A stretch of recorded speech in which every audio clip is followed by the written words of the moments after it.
primary care is an innovative, alternative path to insurance-driven healthcare. Typically, a patient pays their doctor a low monthly membership and, in return, builds a lasting relationship with their doctor and has their doctor available at their fingertips. Welcome to the My DPC Story podcast, where each week you will hear the ever-so-relatable stories shared by physicians who have chosen to practice medicine in their individual communities through the direct primary care model. I'm your host, Marielle Concepcion, family physician, DPC owner, and former fee-for-service doctor. I hope you enjoy today's episode and come away feeling inspired about the future of patient care, direct primary care.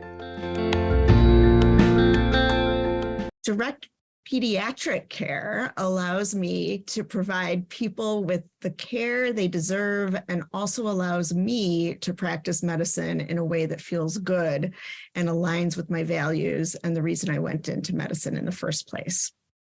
I am Dr. Cindy Rubin of In Touch Pediatrics and Lactation, and this is my DPC story.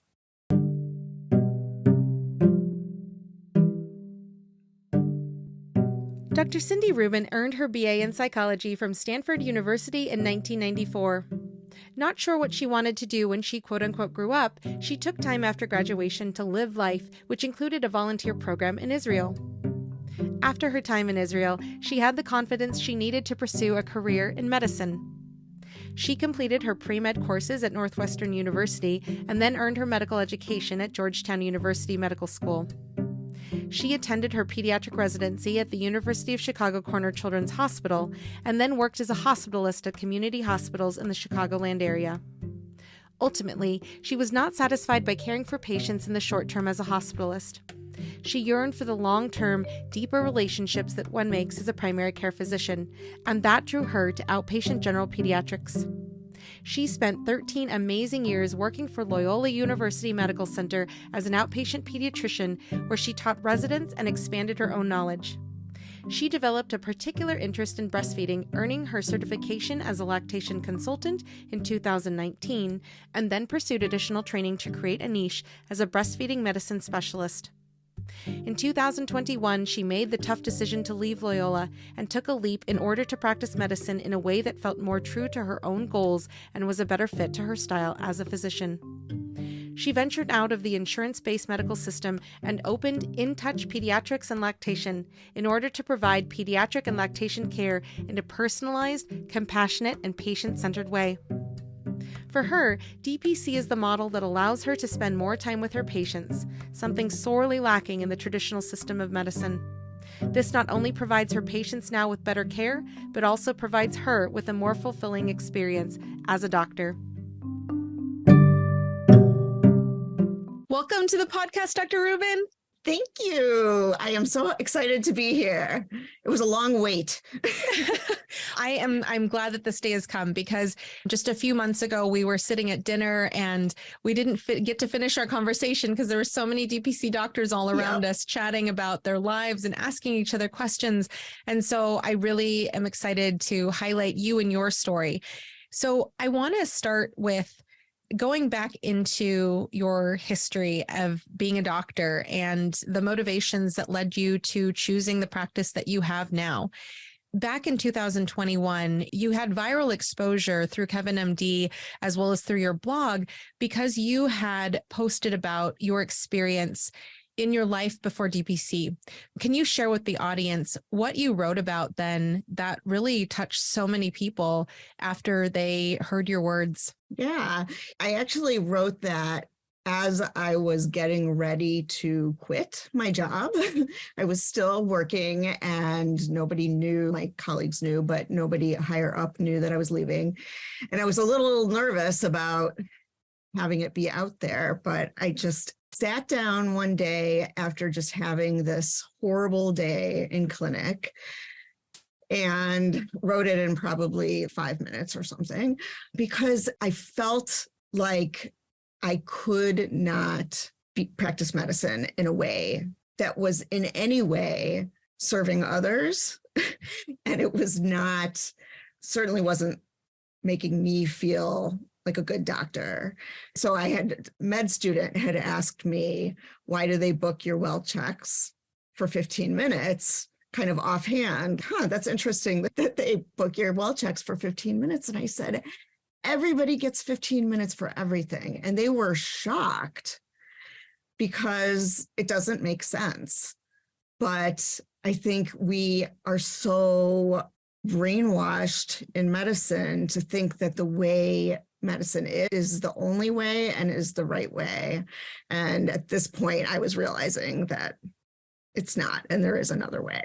And something else that you wrote in that blog that really hit home, especially as I shared before we started recording, my husband's position was recently eliminated because the clinic that I worked at and that he is working at as of the day of this recording, his position is being eliminated because the clinic is going towards a non-physician model, which is legal in the state of California, as well as many other states in the nation. And the part that hit home even more for me after getting that gut punch of you sharing about the 15-minute visit with the innocent med student who is naively going into medicine, Yes. not knowing the things that we didn't know about medicine, was that you wrote, I'm the only pediatrician who gives my teens 30-minute well checks, and I take a pay hit for this. So can you tell us about that financial part that you mentioned specifically? Because you worked over a decade where you were dedicating your life to the kids that you served. And for you to be taking a pay hit for someone who's worked over a decade in their position, doing a fantastic job, how did that portion play a role in your sense of devaluement from the system? I was paid completely based on RVUs. So the more patients I saw and the more I billed, the more I got paid. And if I changed anything about my schedule from the 15-minute visits, I was going to be seeing fewer patients. And it didn't matter. That was the right thing to do. But there was no way around that. There's no way that you could get compensated for being a better doctor or doing all of the things, taking care of all the things that your patient actually needed. And in fact, to top it all off, it's like the things that we actually do get bonuses on or whatever are things that are so irrelevant and just check boxes that we're checking off that really have nothing to do with the good care of our patients.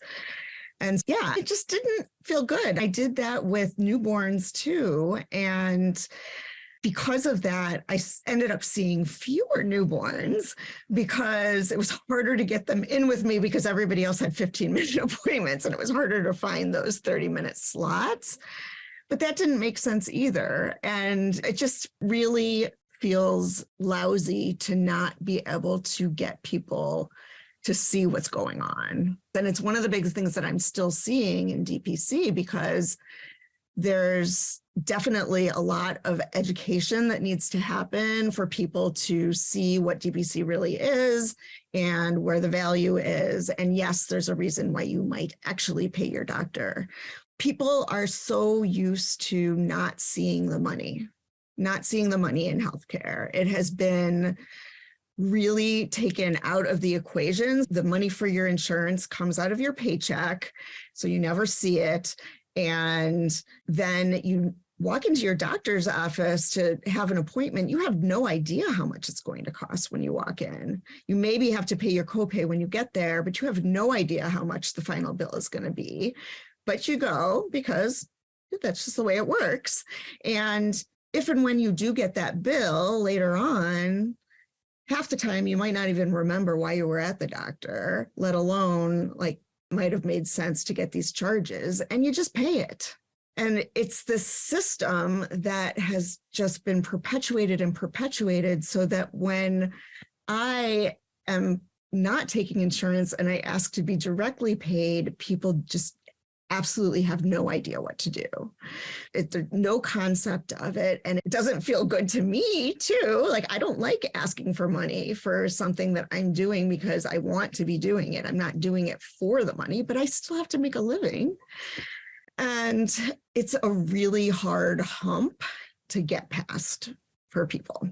So on that note, I want to ask, because this is something that was pretty heavily discussed while I was at the Peds Mastermind that was in Orlando that you spoke at, when we talk about how we don't even know what we're getting into necessarily after medical school training. We go into residency and we are just told this is the magic way that you get paid. You do your bills, you do your patient visits. This is how much time you are given. You get your codes and then you go into the next patient. The academies that we have signed on with, American Academy of Family Practice, American Academy of Pediatrics, all of the academies that no matter what type of physician, if you're part of, the fee-for-service system is what is most prevalent in those systems. So when I think about the Mastermind and the American Academy of Pediatrics, and the most common type of visit in pediatric clinics is going to be fee-for-service. Recently, they released an update about obesity and pediatrics. And one of the things they talked about in their opening section was inequities in healthcare. And that was where the argument was really getting hot and heavy at the Peds DPC Mastermind, because there was a large argument, and a very valid one, that DPC can remove those inequities because of access to quality healthcare for everyday Americans. This is a loaded question, but what is your opinion when it comes to, does DPC remove inequities when it comes to kids all over, no matter what background they're coming from, getting quality care, so it makes a huge impact in their health going into the future? I think it does. I think about all the guidelines that get put out about everything. How in the world are you supposed to do all of that in 15 minutes? No way can you do all of that in 15 minutes. And actually, I'm on the co-chair of the Illinois AE chapter, and I'm co-chair of their breastfeeding committee, and went to one of their meetings, and this was exactly what coming up. Like, how can we do better by our children? And the big barrier that kept coming up was time. We do not have time in our clinics to do all of these things. And the obesity issue was one of the ones that we were talking about. Those inequities are absolutely seen in the fact that I think people who are disadvantaged, sometimes they don't have a medical home at all, and they may just get their shots on some mobile van and their school physical by who knows who. And that's the one time that they get seen every few years. And none of these other things that are truly important, whether or not, I'm not going to say whether or not I think that the obesity guidelines were on target or not. But if you want us to talk about all of these things, you have to give us more time. I think about it, like, even as a doctor, as a family practice doctor who takes care of kids, when I had my first kid, I was like, you can't discharge us because I actually don't know what to do with this baby. Like, you've been taking, this is pre-pandemic. I had my first in 2017, but it was like, you took the baby to the nursery and then we would feed the baby and then you would take the baby back. So I don't actually know what to do when you give me this baby. Like, I don't know what to do. And as a physician, I'm thinking that how much more someone who might be like, the youngest person I delivered was 13 years old. How can you expect anyone in 15 minutes? English is not their first language. They have other children in the room that they can't pay attention to you. All of the situations where 110% agree with you that we cannot do our jobs without having time with each patient that they deserve. And that time will change. Sometimes you don't need as much time, but other times you need a ton of time. So I'm so glad that you are at the level you are in your state chapter of the American Academy of Pediatrics.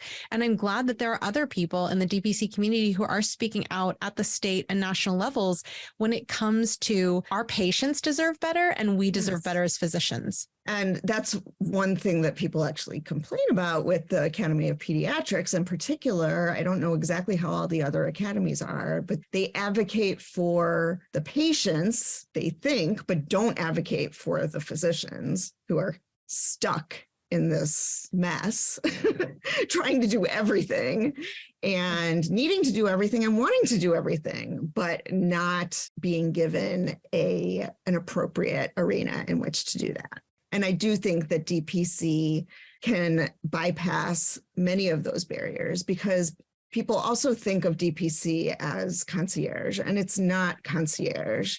And I hesitate to use that term even to get people to understand the model a little bit, because people think about that and think it's just for the wealthy, and it's not. This is affordable care. It is on top of your insurance if you have insurance. It is, but it may allow you to take a less expensive insurance, because insurance is for the big things. Insurance was not originally supposed to be something that paid for everything. Like your car insurance does not pay for your oil changes. Yeah. And it's so interesting you say that, because recently I've been thinking about, if I had my druthers, I wish that people in high school would have economics, that they would have home ec. And when I say economics, like everyday economics, like this is how much money it costs to have a child. This is how to budget your finances so you save it for your retirement, that type of stuff, rather than Adam Smith and the history of economics. But one of the things I've been thinking about recently is it would be helpful for people to learn to create a cultural change earlier on, Yes. how to play in the healthcare system. And hopefully this healthcare system doesn't continue to burn like it is right now, as we are rising above the ashes to take better care of our patients and ourselves. But when it comes to how to use your healthcare dollars, just like you pointed out, it's insanely important for people to understand, look, you could have paid Dr. Rubin this amount of money, and because you've paid her this amount of money, your child was kept out of the ER for croup, for a rash, for whatever. And each time a child goes to the ER, how many hours are spent in the ER? How many thousands of dollars are racked up? Especially if a person has insurance, the insurance only covers so much, and then magically it's on your dime. That's why so many people are going bankrupt in this country. So like you said, we don't see the money. We need to see the money for sure. And DPC definitely is helping people bridge that inequity of not understanding our healthcare dollars and spending. And I think it is very important to be transparent. I have my prices on my site. Now, I know that, yes, some people are going to look at my site and say, I can't afford this, and I want this, but I can't afford this. And I'm still relatively new, but I think most DPC docs feel that it is very important to be able to take care of people who maybe still can't afford what affordable fee we are charging, and we'll figure out a way to do it. And I do already do that. I would like to be able to do that more as I grow. So we actually have the time that is necessary to put into all of that, to put into figuring out how we can take care of everyone who seeks us out, and just have the time to do everything that's needed. It's just, it just keeps coming back to that. I just remember what it felt like to be in that room. And I think, I can't remember if the quote that you said, if this was included, but I was always running late. And my MA, who I loved and was like trying to keep me on track, out of the goodness of her heart, she was going to make me get out of the room on time. And she was going to knock and make me stop no matter what I was doing to get out of the room. And I was like, forget it. I'm not leaving the room if I haven't finished what I need to finish. I'm sorry, I can't do that. And it's just infuriating. You can see I just get so mad thinking about it. And I get mad now, like I got out of that system, but I still feel like I'm stuck in that system because everybody else is stuck in that system. So as you have shared what was going on before you opened In Touch, I want to ask about how you came to learn about DPC. So I was actually at a breastfeeding conference, and there were a couple of people at the conference who were planning to start DPCs, and I had never heard of it. And I remember just thinking, oh, whatever, like, that's not for me. I'm never going to do something like that. What in the world? And these people kept repeating that message into my ear in various places along the line after that. And it just started to make more and more sense. I learned more about it. The Facebook groups have been just phenomenal at helping people to understand what it really is and how to have a practice like this. And as I was trying to navigate my way out of my other job, I was really struggling for years before this to figure out what I could do that would be any better. I just felt like everything I looked at was going to be just more of the same, just in a different place. And DPC was the one thing that offered me something completely different. And it scared the what out of me, and it still does, because I never wanted to be a business owner either. And I loved the fact that I had nothing to do with the finances. But in the end, that just doesn't make sense. It doesn't allow you to do what you want and need to do as a physician, or no matter what you're involved in. To be able to make those decisions yourself is so important and so empowering, and it is so freeing. As you talk about this empowerment and this freedom that you experienced, even though you had hesitancies about taking money from people, selling yourself in terms of selling your services to achieve your freedom, how did you overcome those fears or those hesitancies when you were getting started? Yeah, I'm still working on it. They work in progress. I think as my fury gets louder and louder, I just realized that this is the way to do it. And there's no reason why I shouldn't be paid directly for my services. In anything else, that's the way it works. And I think I've just come to accept that I am also now a business person, and my family depends on me, and I have to allow myself to take that role and to be the business person, but still, I'm not in it to make $1 million. And that's the difference between us and those administrators who, yes, are also, they're the ones about the money, but they don't even see the patients. They're so far removed. And I think it just takes time and doing it, and then seeing the results, seeing the effect that you have, and seeing the relationships that you're able to develop with the patients that are so different and feel much more rich and meaningful to me now than they did in the old system. I love that. It's such a common thread that we're not burned out by our patients. Yes, there are some people they work our patients beyond belief. But in terms of overall, when we talk about what was our last straw, when everyone has shared on this podcast, what led them to practice under the DPC model, it's not the patients, it's always the other things. So when you talk about opening your business and having a chance to even be a better doctor with your patients, you have an even deeper relationship, how you have become not only a pediatrician, but also a breastfeeding specialist. You have 2 of your own, but you are an IBCLC, so an official lactation consultant who is also a physician, which is flippin' amazing, because you cannot replace the importance of how that medical knowledge really supports what we know and get and answer questions on when it comes to breastfeeding. So how did you decide to incorporate IBCLC into your services and your journey as a physician? It was interesting because I decided long before I left my job to become more knowledgeable and able to care for my breastfeeding patients. And that just made things worse at my job in terms of not having enough time. So it led me to where I ended up. But as many people who go into lactation professionally, we had problems with our own kids or problems with our own breastfeeding journeys with our kids. And I did. And I wanted just to be able to better serve people.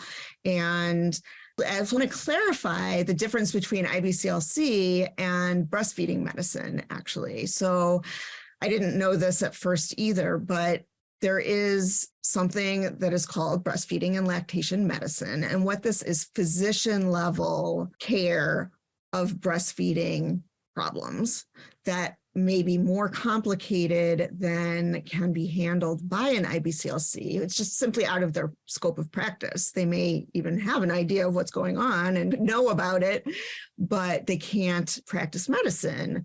An IBCLC is a counselor and an educator, and that's where they have to stop.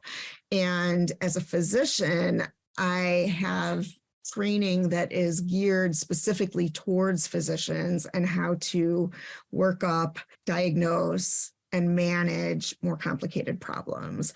So this is something that most people don't even know exists. Most people being IBCLCs and other doctors and patients. And unfortunately, there's so much mismanagement out there of breastfeeding issues because it has not been prioritized. Women's health in general has not been prioritized in this country. So people who have these issues end up going to the only doctors they can to deal with these things. Usually they're OB, maybe they're pediatrician, maybe a breast surgeon. And those people, unless they sought it out themselves separately, they did not receive training on it. So they're flying by the seat of their pants. They want to be able to help, but they don't have the training. And so then things get mismanaged, and that leads people to stop breastfeeding. Essentially, in the end, they either are miserable and have mental health problems because of it, or they stop. And now that there are more physicians being trained in breastfeeding medicine, we are able to help solve those problems and hopefully nip them in the bud and prevent them from getting mismanaged. I actually just had a patient that I saw for a prenatal visit who had a disastrous experience with her first baby and wanted to try to prevent it the second time around. And she had some complications, and it's hard to know for sure that that there won't be any problems this time. But I said, I cannot promise you that is not going to happen at all. But what I can promise you is that it will not be mismanaged this time. So it will not turn into that big disaster that it turned into last time. You will have people, you have sought out the right people to be able to support you, and we will make sure that you are okay and you can lactate healthfully and hopefully much more successfully than last time. And it felt really good to be able to say that. And I don't know that I was doing some breastfeeding medicine in my old job, but now I can, again, do it the way that I need to with much longer appointments, and spend a lot more time getting the word out. I'm focusing, because I am a business person now, on advertising this breastfeeding medicine service. And I think that if I had stayed where I was, I would have just been in this little place doing it, but I certainly wouldn't have had the time to really be advertising about it and getting the word out that it exists. So hopefully this will start in the Chicagoland area. There will be more and more of an ability to help these people, because people will know that the services exist. And there's me, there are other people practicing this as well in the Chicago area. I love it. And while we're talking about breastfeeding medicine in physicians involved in breastfeeding medicine, I know you had mentioned some resources at the Peds Mastermind. So can you mention some for the listeners that I'll also put in your blog? Absolutely. First of all, I have a YouTube channel where I try to put out some good information. But for other physicians in particular who are looking for, maybe thinking about getting an IBCLC or thinking about learning more about lactation, there are resources out there that are geared specifically towards physician education. We are in the process of creating a certification for breastfeeding and lactation medicine. So you may want to look into that more and not get your IBCLC, because there's nothing wrong with getting your IBCLC. But if you really want to be able to manage more complicated problems and make this a focus of your practice, then physician level training makes more sense. And so IABLE, which stands for the Institute for the Advancement of Breastfeeding and Lactation Education. Is absolutely amazing. They have wonderful conferences and tons of information and resources on their website as well. And I think are going to be more and more other resources out there as more of us get this certification and get this training. Fantastic. And I will definitely include your YouTube as well as IABLE and any other resources that you think of after our recording. I love the IABLE cases that they'll drop in your box. Yes. It's a drip rather than a flood, because when having sat through conferences through IABLE, it is a lot. And you're just like, Yes. my experience has been like, I didn't learn that in medical school. Wow. And I'm very grateful. I had a very positive breastfeeding experience with both of my boys, but having attended those conferences, it gave me answers that I didn't have prepared with me when I was counseling other moms who were having breastfeeding issues. So I definitely support IABLE as a fantastic resource. So thank you so much for that. And definitely check out Dr. Rubin's accompanying blog with this podcast. Another one that I just want to throw out there, though, is PSI, which is, it's Postpartum Support International, I believe. It is an amazing mental health resource for perinatal mood and anxiety disorders that are so prevalent. And it's really important for physicians and families to know that this is a resource out there. So that's something to just have in your toolbox. So as you have talked about the experience that you had before DPC, and you've talked about how you've had a mind shift going into owning your own business and operating your own business, I want to ask about your business model first. When you opened In Touch Pediatrics and Lactation, you opened as similar to my opening, and this is what we talked about over dinner, as a virtual and home visit based model. Can you tell us about why you decided to open up your practice in that way? And had you thought about any other models, and what was the reason you ended up choosing the model you did? Yeah. Part of why I chose it was just being able to start out with low overhead. I think that's really important. I didn't have some big sum of money to to support me, so I didn't have to worry about rent, which is wonderful.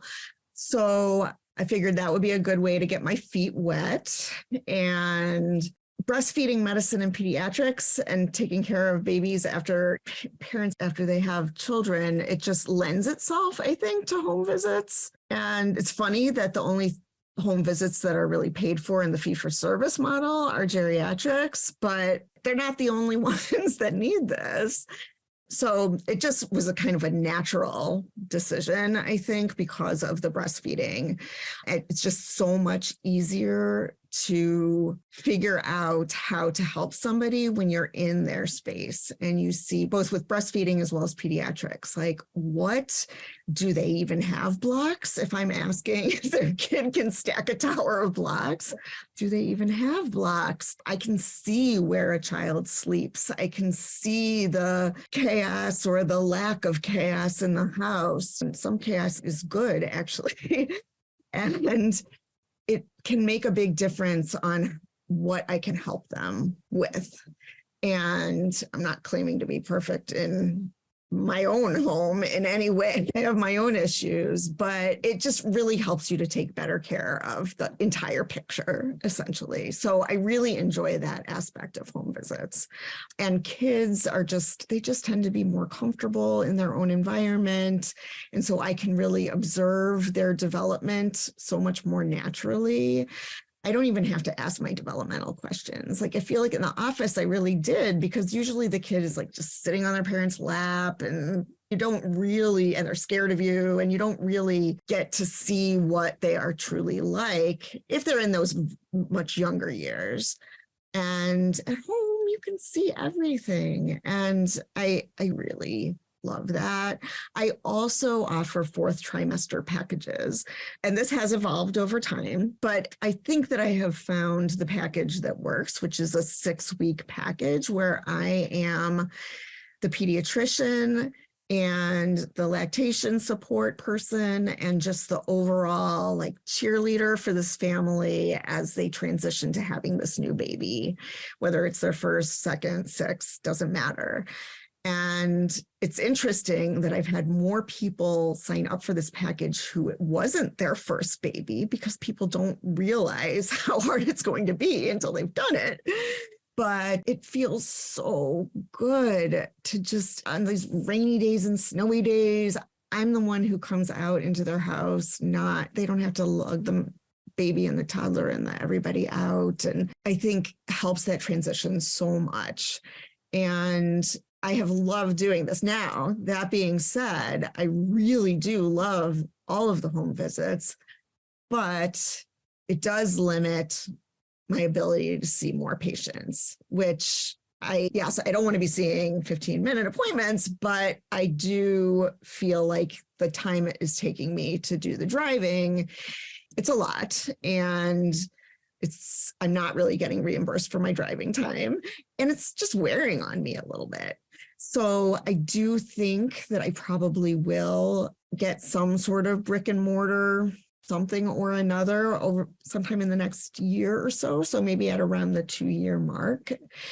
And I don't know what that'll exactly look like, but I think it will help me to especially see more of the breastfeeding. And I think I will still have the 4th trimester packages and still see newborns and whatever breastfeeding I can in person. But I think that it will help me to just be able to have a better work-life balance too, which is what I was looking for originally as well, and to not have to do that driving. And I love that because, as you pointed out, like you were thinking about how to get out of your job years before you actually made the leap into your own practice. But that took years, and you've been in practice for less than 5 years so far. And you're just like, yeah, I'm going to change my 4th trimester package. I'm going to do this because it works for me. And I love that. I think about how Dr. Tom White reflected that he was so grateful that he's doing DPC. And if he had learned about DPC earlier, before his 60s, he would have done DPC, but he didn't know about it. So I think that I am so grateful for yourself, for myself, for all of these physicians who are finding DPC earlier on in their careers, because we have more years ahead of us to then change and adapt to our communities the way that our communities need us to. So I absolutely love that you are thinking out loud about this and thinking about it's not all sunshine, lollipops, and rainbows. When we were at dinner, like I totally empathized with you. For me, and I'm going to ask you about what your tools are, especially because I recently asked Dr. Rosana Lastra an update about her tools, because she went from exclusively home visits to having a clinic space also. But I would forget things left and right, and I had to create my systems and get it. But absolutely, like when I go into a home visit, it's typically 2 hours long. And so when I see somebody for 2 hours, and I could have seen more than one patient in that time with a clinical space, I absolutely hear you. But I also think that's super genius when it comes to you're wanting to open. You don't need a clinical space. You have your person, you have your training, you have your brain, you have your tools that you need, and you have gas. You can go do those things that you need to do without the high overhead to start. So I love that you are morphing and you are adapting, and this is how you continue to own your business. So I'm like, go Dr. Rubin. Yeah, love it.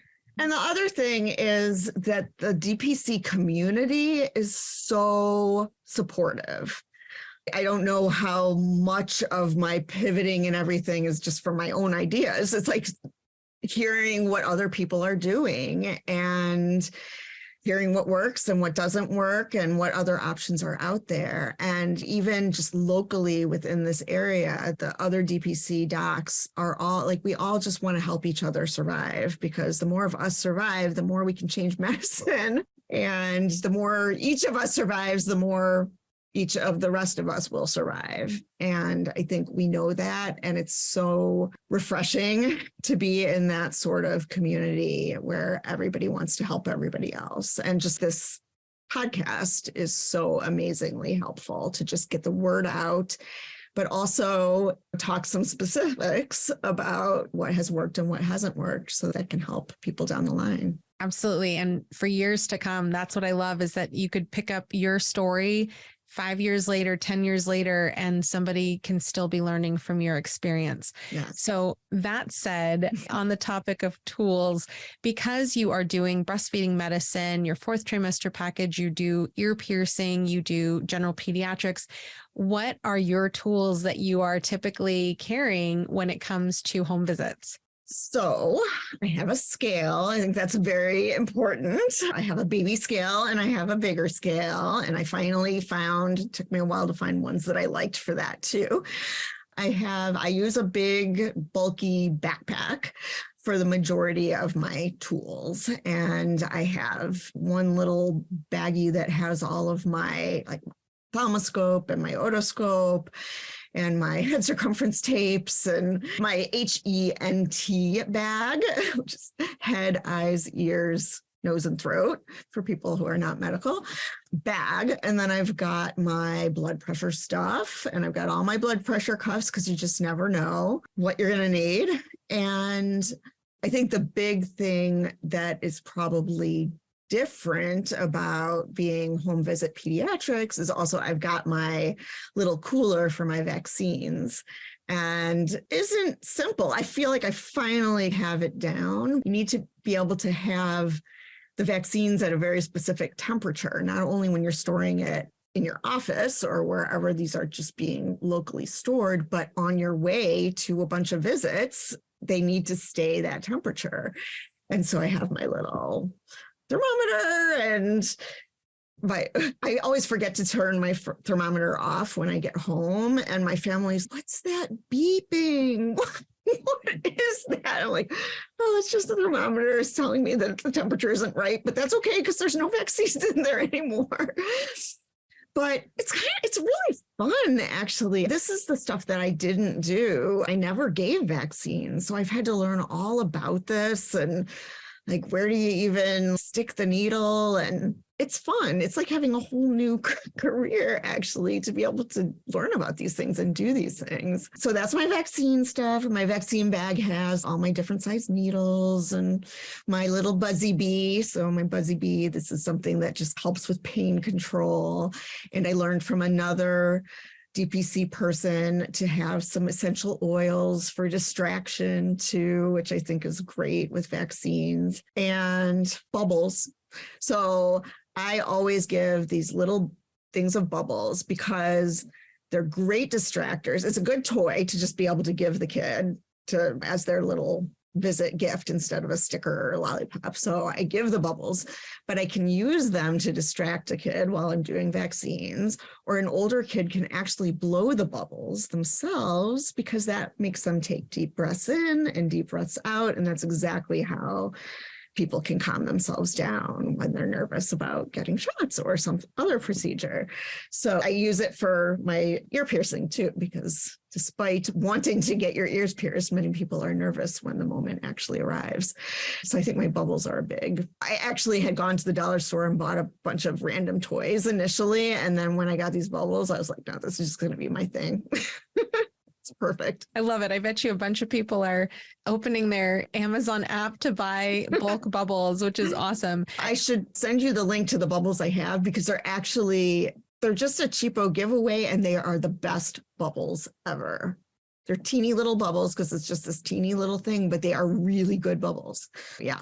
And there is a difference between good bubbles and bubbles that don't actually become bubbles. I love that. I do this because I love shopping on Black Friday, but I have a notepad note in my iPhone where I keep a list of things and links that I want to buy on Black Friday.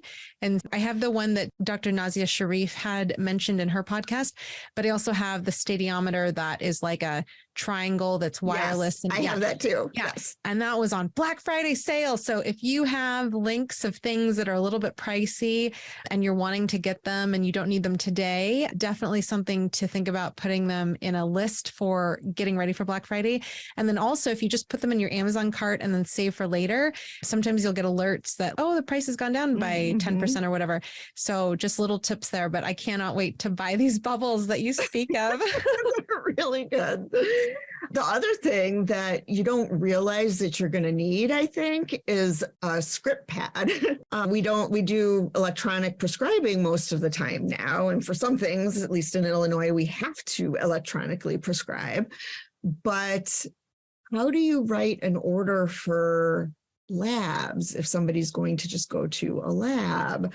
Really, you have to write it on a script pad and for a referral or something like that. So it's probably that old school thing that is still alive because it has to be used in certain situations, like doctors still use pagers. It's totally outdated, but yeah, doctors still have it. And faxes. Oh my gosh, my husband, when I was trying to figure out the fax situation, and my husband's, what in the world do you need a fax for? 100%. Oh my gosh. And I have no concept of the fact that the rest of the world doesn't fax. Yes, doctors still fax. They also send things electronically, but it always gets sent as fax too. In my area, because we live in the forest, literally, when there's no electricity and there's no electronic prescribing whatsoever, there's no phones whatsoever. That is another case scenario where doing home visits where you're prepared with paper to write a script on is definitely a use case that not too many people think about when they're doing a home visit or an office visit until they lose electricity. Or we saw nowadays that can happen in any community and it doesn't have to be rural. I appreciate you dropping those nuggets of gold when it comes to labs and when it comes to referrals. And those are things that can be faxed. So I love that. So when it comes to, you spoke about how there are other breastfeeding medicine physicians in your area, as well as other DPC physicians. Dr. Claudia Ryan, Dr. Leah Gupta are two that come to mind. They were at the dinner with us. When you look at your practice and when you went from opening as a telemedicine and home visit model with low overhead, how did you market your practice and what did you find was the most helpful getting patients to join in at your practice? I think I'm just starting to figure that out, actually. And I do think that local moms groups, like moms just talk, they talk and they ask, who do you recommend for this, that, and the other thing? And I was a little bit squeamish about advertising myself in those kinds of groups. At first, it just felt weird, but once I started doing it, I got some really great responses, and especially the breastfeeding and the fourth trimester stuff. I think that's really helpful to advertise that way. And then just getting the word out to other people who work with your people, right? So other doulas and midwives and people who take care of adults, those adults have children. And so this is also my new career, is figuring out how to market and network and all of that. And it's definitely my least favorite part of this. It's way out of my comfort zone, but people aren't going to come to you if they don't know that you exist. So you have to get yourself out there. And like you said, your fury of you cannot ever go back to that system is driving all of the things that you do so that you can continue to be the awesome pediatrician that you are. Yeah. So when it comes to talking with people who are adult medicine physicians, whether they're OB or family medicine, when it comes to doulas, how do you approach them? Do you cold call them? Do you have a packet ready? How do you approach other people in the medical community? So I think what I have learned is whatever you do, you have to do it again and again before people are really going to respond. It's that, I guess it takes 7 touches before people are going to start to respond to whatever it is you're doing. So I have tried everything, and I think certain things work for certain people. And if you have if you can get introduced to somebody by somebody, that's definitely the best way. Or if you have some sort of personal connection to something about that person. So do your research. So get on to their website. Oh, somebody just taught me this one, which I hadn't thought of, which is, if you are going to cold call or cold walk into an office, to look up on the website, what is the name of their front desk person? So when you walk in, you can say their name immediately and you will win them over. And that front desk person is the one that you want to win over because that's the person who knows everything that's going on and is going to be asked, oh, I'm looking for a pediatrician. Who do you recommend? Now, I can't say that I'm perfect at doing this, but I think that these are really important to just be persistent, keep doing it. And eventually it will work no matter what way you are trying to get yourself out there. People just have to see you again and again. I love that, and makes me think of how Dr. Leah Gupta was sharing at the DPC Summit last year, as well as on her podcast, how she would communicate with people through social media. Yes. And then say, hey, would you mind if I came by for a visit? And it didn't have to be another medical clinic or office. It would be anybody in general who could potentially be interested in DPC as a patient. So I think that it's ironic because you are a pediatrician who's purposefully choosing to build good relationships, quality relationships with people. That's how you're doing your marketing too. So I think that's really cool. And it really speaks to how this is really a relationship driven model. One of the things I want to ask when it comes to marketing and marketing yourself is you have some incredible pictures on your website. It's Dr. Rubin with this mom who's holding their baby and breastfeeding, or Dr. Rubin with the otoscope. And so how did you end up getting those pictures? And do you have any tips for other people who might want to get pictures similar to yours? When was this? I guess this was probably when I was expecting my second baby.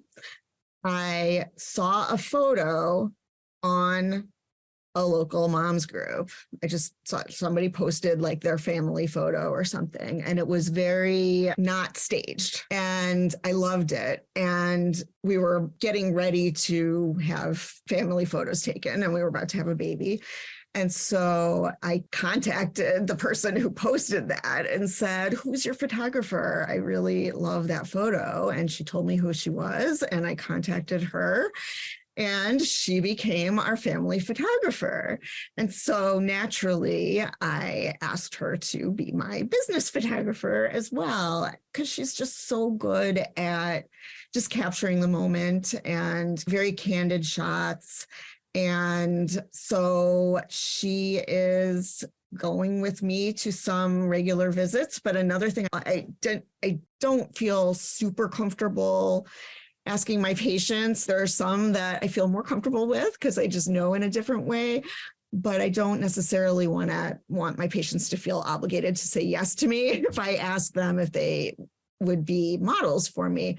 So I actually put an ad out or a post in a mom's group about, if anybody's interested in being a model, I will trade you a breastfeeding consult. And I got the most amazing responses. First of all, just responses saying that they would willing to be models, but I didn't realize that this was actually in and of itself advertising my practice. And some people were like, I'm looking for a pediatrician. Let me find out more about that. And so I found some people. And so my photographer went with me to those visits, and I've met some really amazing people that way. Yeah. So I think you have to find a photographer and just somebody that you like their style, and just take them and tell them what you're looking for on your website, what you need on your website, because you're going to need some vertical pictures and some horizontal pictures and some pictures of you and some pictures of just the babies or just the patients. And so we're still working on it. We're not done.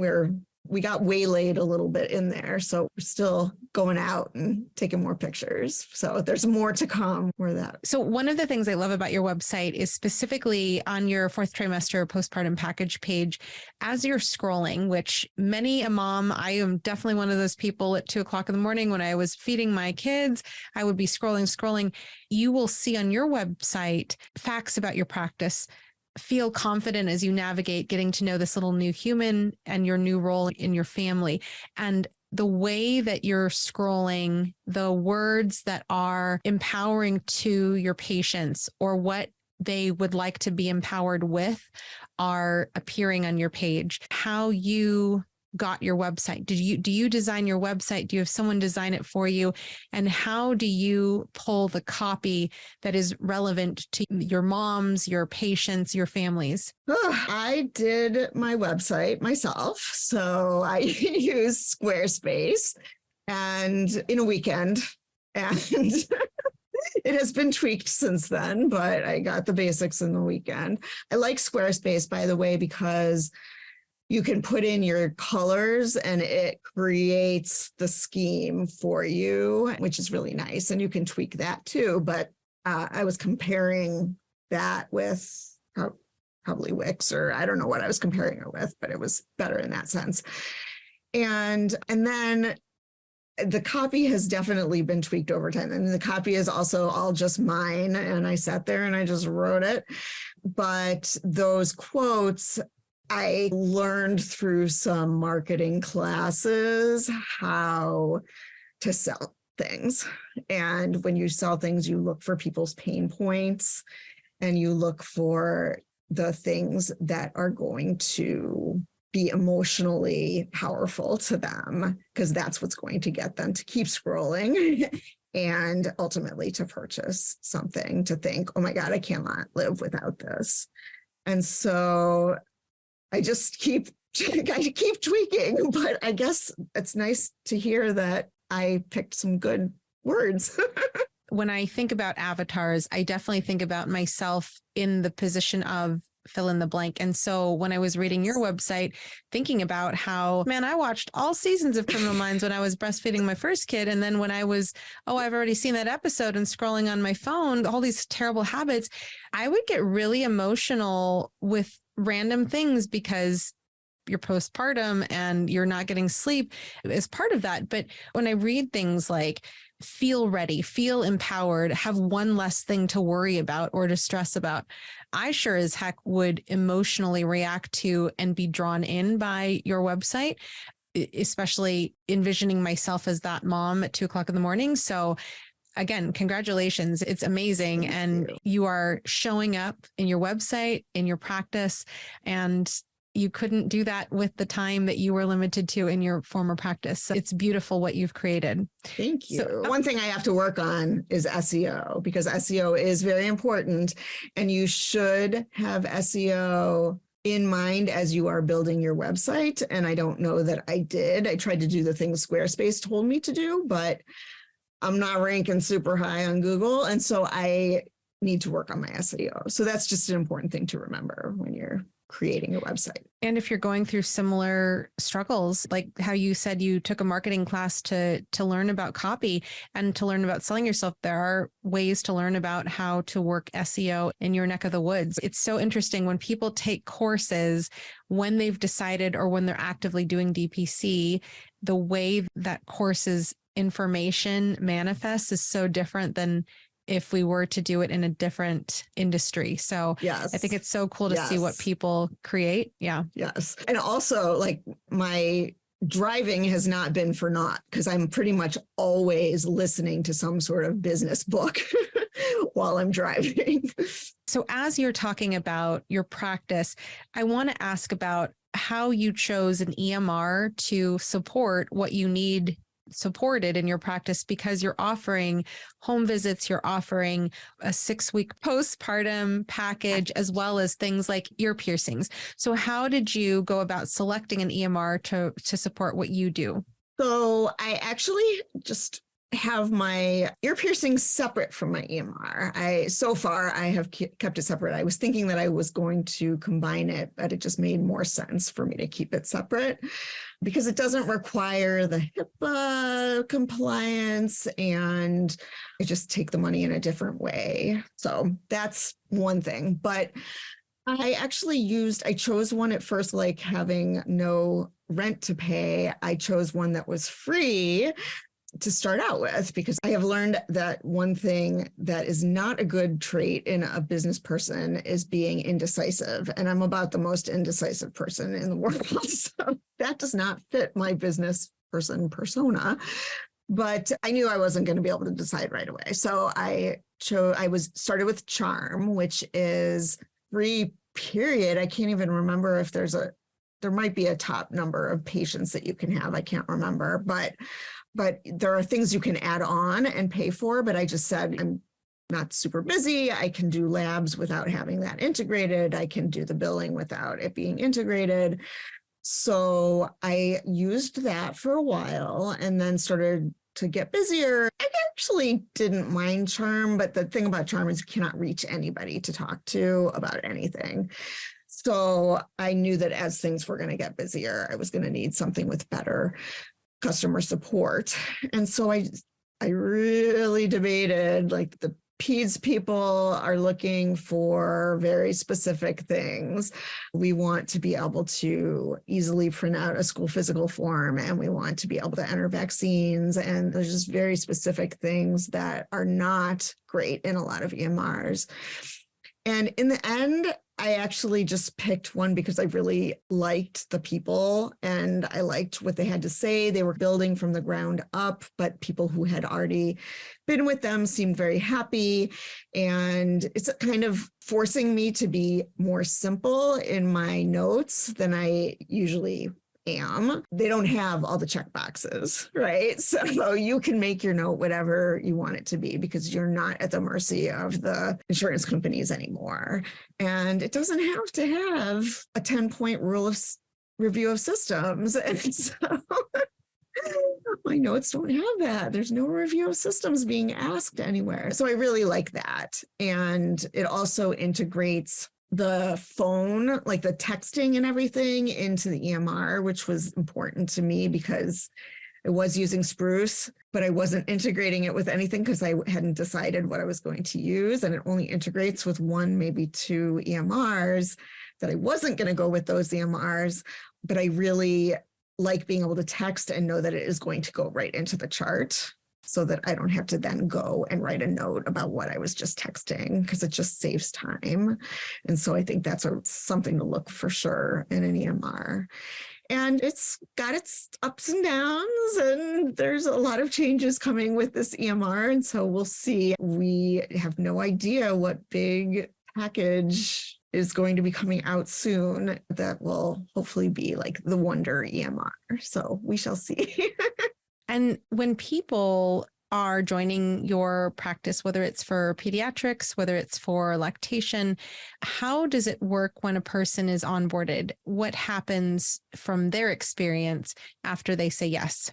So they get a link to my EMR where they put in their information. So just their basic name, address, all of that. And then they can, and it's difficult not to put in their payment information. I do not charge anything right off the bat because I sign up everybody that same way. And my breastfeeding medicine people get charged one thing for their visits. And then my general peds are getting charged an enrollment fee plus then their monthly fee. And so it's not standard what they need to be charged first. So once they put in their information, that comes to me and I know that they are requesting to be approved and I approve them. And then I can send them, then I can charge them if there's an enrollment fee, or I can wait to charge them if they're coming for a breastfeeding visit. And I can send them all of my consent forms at that point.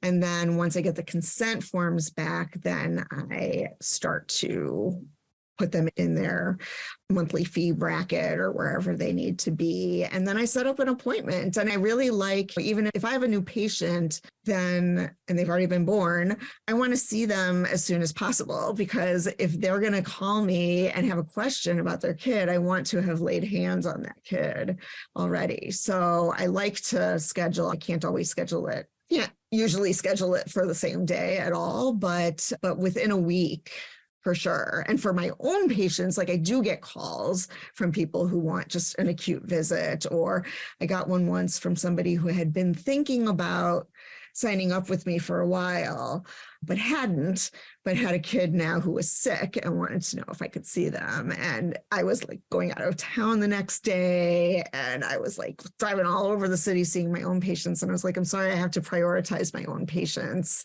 I can't, but if you want to send up for my practice, you're welcome to do that. And then you can be my priority next time. So I think it works pretty well. I think I still need to automate some things, and hopefully this new package will make it easier to do that. Fantastic. Yeah. And when you have your patients join you, no matter how they're joining onto your practice, you have a newsletter that is an option for people who are members and people who are not members. In terms of the newsletter, how do you use that to keep engaged with your community, whether it be current patients or potential patients and people who are just wanting to know more about what you're doing? To be honest, I've just been winging it with the newsletter. I kind of have a standard format there and try to put something of some value in it every week, whether it is just purely informational about this breastfeeding topic or this PEDS topic, or just some thoughts that I've been having, or a new blog post that I just put. I don't have very many blog posts up. That hasn't been a big thing for me. And so I have that section. And then if there's anything, like when I had flu shots available, I put that in my newsletter so people knew that was available and that we need to make appointments for that. And I ask for reviews. Reviews are a big way of finding more patients. People want to see that you have been vetted and people have been happy with your services. So I do try to get out there and ask for reviews in my newsletter as well as other ways. And I ask people to share my newsletter as well. So that's helpful. If somebody sees something that's of value and they know somebody who it could be of value for, then just the more people are spreading the word, the better. I don't know that I have mastered the way to use my newsletter, quite frankly, but I'm working on it. And I'm going to like an event tomorrow, a little resource fair. And so there I will hopefully be able to, I'm having a little raffle. And in order to get into the raffle, you have to give me your email address to be on my newsletter list. So that's how you have to get creative about getting just more people who are going to keep hearing about you so that they can get those 7 touches and finally decide to sign up with you. Love it. In closing, I want to ask one last question, because as you've shared your story, it's super valuable, but you've also shared how we came from a system that did not value us. And so when you go in from a place where you're not really valued for your ability to take care of patients, which is what we all went to medical school for, to a place where you are your own boss, you're running your own clinic, you're taking care of your patients the way you wish to. How do you keep your head above water when it comes to making sure that you're always valuing yourself for what you are achieving every day? That's a tough one, because that's always been a tough thing for me just in general. And I am pretty damn proud of myself that I took that leap. That was really scary. And I look back and I'm like, I can't believe I actually did that. And I'm not going back. This may or may not end up working out for me, but I'm not going back. And I think I have to remind myself of that when I'm feeling a little bit more stressed out and worried about my practice. I did really want to have a better work-life balance, and that's really hard with a new business, really hard. They say that having a new business is like having a newborn, and it's true. And my kids, I wanted to have more time with them, and I do. I have more flexibility to be there for school events and sports events and things like that. But I'm often like furiously trying to finish my minutes of work when they get home from school, and I can't necessarily always be there, or I have to go to networking things at night, and I do miss dinner and bedtime, which I really don't like doing, but I think I'm putting in my time now. This is an investment. Somebody was just saying this to me, that it is an investment in myself that I am doing this. And I've started to ask my kids to be part of my decisions, for them to understand more what this means to me. And I had this one night when I was like, I have to go to this thing. I have to go to this very high yield networking event. I have to go. And I really didn't want to go. I just was tired and just wanted to be at home that night. And I was driving with the kids somewhere. I said, guys, I know you're not going to be happy about the fact that I have to go to this thing, but it's really important. I have to go. And I just want you guys to understand that and to tell me whether you feel like it's okay for me to go or not. And if they said no, I was prepared to not go because I really didn't want to go. I kind of was looking for an excuse not to go. But they said, Mommy, you can go. You can go. It's okay. In the end, I actually didn't go because in the end, I realized that what I needed more was to just be with my family that night. So it was an interesting way of coming full circle and realizing myself what I needed and not necessarily trying to get that answer from other people. But I guess my point is that I'm still trying to balance work and life and finding time for myself. A few weeks ago, I was so exhausted and I didn't have anything super pressing on my plate. And I spent the afternoon watching Top Gun, and it was lovely. Just like a movie from my childhood. And it was like comfort food, basically watching Top Gun. And every now and then, it's okay to do things like that, because we have to feed our soul. Or like I tell my breastfeeding moms this all the time, no drop of breast milk is worth your mental or physical health. I need to be telling myself that because I'm not so good at it on my own. And I need to nurture that home part of me and my time with my kids and my husband and my family, the rest of my family and me. So I'm working on it. And you have the time and space to do it. So thank you so much, Dr. Rubin, for joining us today. Thank you so much for having me. It's been so fun. Like I never thought I was going to be on my DPC years ago when I was listening to it. So it's pretty exciting. And like when I met you at that dinner, I felt like I got really nervous because I was meeting somebody famous. Oh man, I can't wait to see you again in person and give you a big hug. Thank you again. Yay.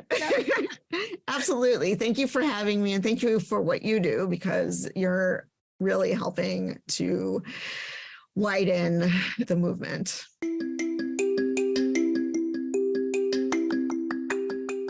Next week, look forward to hearing from Dr. Andy Burkowski of Relax Health in Ann Arbor, Michigan. If you've enjoyed the podcast and you haven't yet done so, subscribe today and share the episode with a physician you may know who needs to hear about DPC. Leave a 5-star review on Apple Podcasts and on Spotify now as well, as it helps others to find all these DPC stories. Lastly, be sure to follow us on social media. If you're wanting to continue learning more about DPC in the meantime, check out dpcnews.com. Until next week, this is Marielle Concepcion.